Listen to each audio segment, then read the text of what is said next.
CM Revanth రెడ్డికి BRS working president KTR లేఖాస్త్రాన్ని సంధించారు. హామీలకు కట్టుబడి ఎలాంటి ఛార్జీలు లేకుండా ఎల్ఆర్ఎస్ ను అమలు చేయాలని తేల్చి చెప్పారు. గతంలో ఇచ్చిన మాటలను తప్పినందుకు ప్రజలకు క్షమాపణ కోరాలని డిమాండ్ చేశారు. ఎల్ఆర్ఎస్ అంటే దోపిడీ అన్న కాంగ్రెస్ సోళ్లు ఈ రోజు ప్రజలను ఎందుకు దోపిడీ చేస్తున్నారో వివరించాలని నిలదీశారు. ఈ మేరకు గతంలో కాంగ్రెస్ నాయకుల హామీలను తన లేఖలో కేటీఆర్ వివరంగా ప్రస్తావించారు.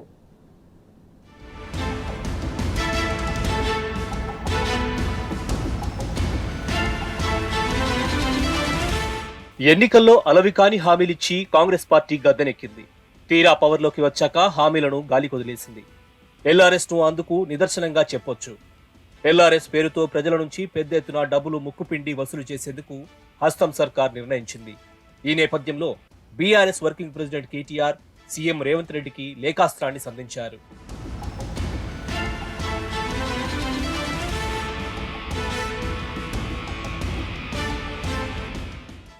ఎన్నికల సందర్భంగా ఇచ్చిన హామీలను గౌరవిస్తూ ఎల్ఆర్ఎస్ పథకంలో ఎలాంటి ఛార్జీలు లేకుండా భూముల రెగ్యులరైజేషన్ కు మార్గదర్శకాలను వెంటనే విడుదల చేయాలని సీఎం రేవంత్ రెడ్డిని కేటీఆర్ కోరారు.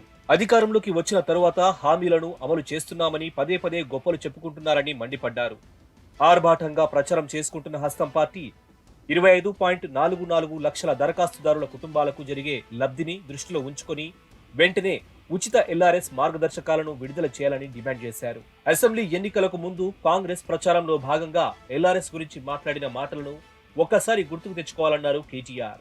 స్వయంగా రేవంత్ రెడ్డి సహా ప్రస్తుతం కేబినెట్ లో సహచరులుగా ఉన్న ఉప ముఖ్యమంత్రి బట్టి విక్రమార్క, ఉత్తమ్ కుమార్ రెడ్డి, సీతక్క, కోమటిరెడ్డి వంటి నేతల మాటలను మరోసారి గుర్తు చేశారు.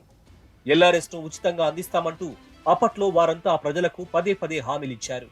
అవన్నీ మరచి ప్రజలపైన పెనుభారం వేసేలా ఎల్ఆర్ఎస్ ను అమలు చేసేందుకు సీఎం ఆదేశాలిచ్చారని కేటీఆర్ మండిపడ్డారు.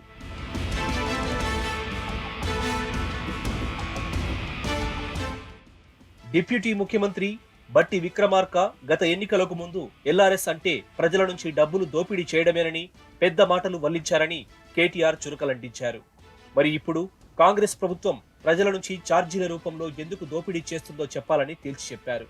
ఉత్తమ్ కుమార్ రెడ్డి సైతం ప్రజలను మభ్యపెట్టేలా మాట్లాడారని చురకలంటించారు. ఎల్ఆర్ఎస్ రూపంలో ప్రభుత్వం ప్రజల రక్త మాంసాలను పీలుస్తోందంటూ గతంలో సీతక్క ప్రస్తావించిన మాటలను గుర్తు చేశారు. ఎల్ఆర్ఎస్ రద్దు చేయాలి అంటూ మంత్రి కోమటిరెడ్డి వెంకటరెడ్డి కోర్టుకు సైతం వెళ్లారు. ఈ నేపథ్యంలో సహచర మంత్రులను అడిగిన తరువాతనే ఈ ఎల్ఆర్ఎస్ పైన ఛార్జీలు వసూలు చేయాలని నిర్ణయం తీసుకున్నారా లేదా అనేది ప్రజలకు సీఎం వివరించాలని కేటీఆర్ డిమాండ్ చేశారు.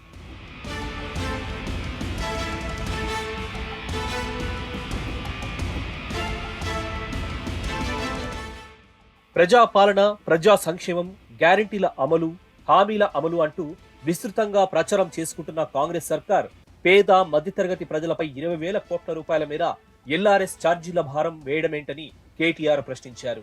అది కాంగ్రెస్ ద్వంద్వ నీతికి, పరిపాలనలో హామీల అమలులో హస్తం దొల్లతనానికి అద్దం పడుతోందన్నారు. రాష్ట్రంలోని 25.44 లక్షల కుటుంబాలపై కనీసం ₹1,00,000 చొప్పున భారం వేస్తున్న హస్తం సర్కారు ప్రజా ప్రభుత్వం ఏ విధంగా అవుతుందో చెప్పాలన్నారు. ప్రజల నుంచి 20,000 కోట్ల రూపాయల డబ్బులను గుంజుకుంటున్న కాంగ్రెస్ ప్రభుత్వం దయలేని ప్రభుత్వం అవుతుందని దుయ్యబట్టారు. కాంగ్రెస్ సర్కారు ప్రజా ప్రభుత్వం ఎలా అవుతుందని కేటీఆర్ మరోసారి ప్రశ్నించారు.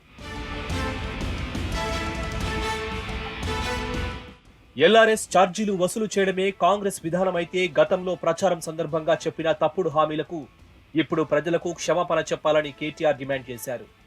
ఇప్పటికే ప్రభుత్వం గ్యారంటీల అమలు అంటూ ఊదరగొడుతూనే మరోవైపు లబ్ధిదారుల ఎంపిక విషయంలో అనేక పరిమితులు విధిస్తోందని మండిపడ్డారు. ఈ విషయం ప్రజలకు సైతం అర్థమవుతోందన్నారు.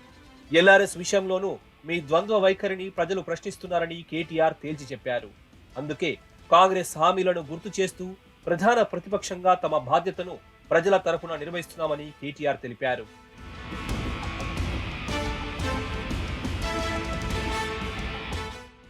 ఎల్ఆర్ఎస్ విషయంలో రాష్ట్ర వ్యాప్తంగా నిరసన కార్యక్రమాలను చేపట్టడంతో పాటు కలెక్టర్లు, ఆర్డీఓల ద్వారా ప్రజలు కోరుకుంటున్న ఉచిత రెగ్యులరైజేషన్ డిమాండ్ను సర్కారు దృష్టికి తీసుకొచ్చామన్నారు కేటీఆర్. ప్రజల ఆకాంక్షలకు అనుగుణంగా పనిచేస్తామని అసెంబ్లీలో చెప్పిన మాట ఆవగించంత వాస్తవమే అయితే వెంటనే ఎల్ఆర్ఎస్ మార్గదర్శకాలను విడుదల చేయాలని డిమాండ్ చేశారు. రాష్ట్ర ప్రజల నుంచి ₹1 కూడా తీసుకోకుండా వారి ప్లాట్లను రెగ్యులరైజ్ చేయాలన్నారు. ఈ మేరకు వెంటనే రాష్ట్ర ప్రభుత్వం మార్గదర్శకాలు విడుదల చేసేలా తగిన చర్యలు తీసుకోవాలని కేటీఆర్ కోరారు.